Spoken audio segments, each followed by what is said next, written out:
Stop. Ini pertanyaan yang sangat menarik. Mengapa guru di negara maju lebih khawatir jika anak muridnya tidak bisa mengantri ketimbang tidak bisa menyelesaikan matematika? Seorang guru di Australia pernah berkata, "Kami tidak terlalu khawatir anak-anak sekolah dasar kami tidak pandai matematika. Kami jauh lebih khawatir jika mereka tidak pandai mengantri." Saya tanya, kenapa begitu? Dan dia pun menjawab, satu, karena kita hanya perlu melatih anak 3 bulan saja secara intensif untuk bisa matematika.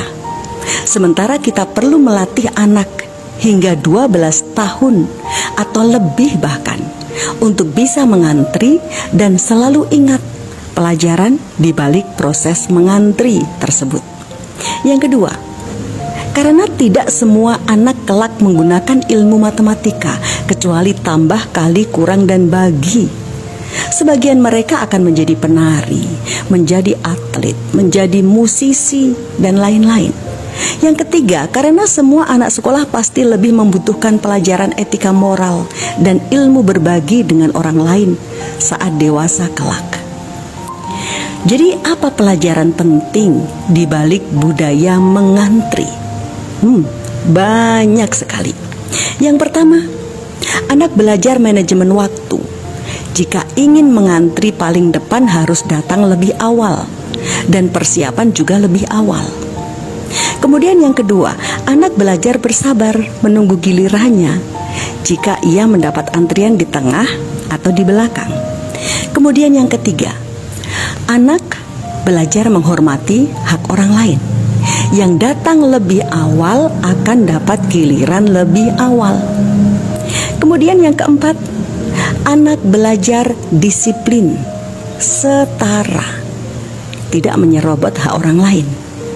Kemudian yang kelima, anak belajar kreatif untuk memikirkan kegiatan apa yang bisa dilakukan untuk mengatasi kebosanan saat mengantri.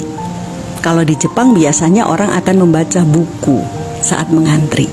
Kemudian yang keenam, anak bisa belajar bersosialisasi, menyapa dan berkomunikasi dengan orang lain yang ada di dalam antrian.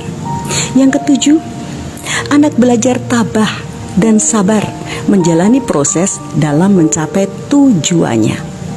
Yang kedelapan, anak belajar hukum sebab akibat, bahwa jika dia datang terlambat maka konsekuensinya antriannya di belakang.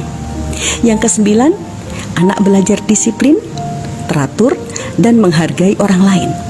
Kemudian yang kesepuluh, anak banyak belajar tentang rasa malu apabila dia menyerobot hak orang lain.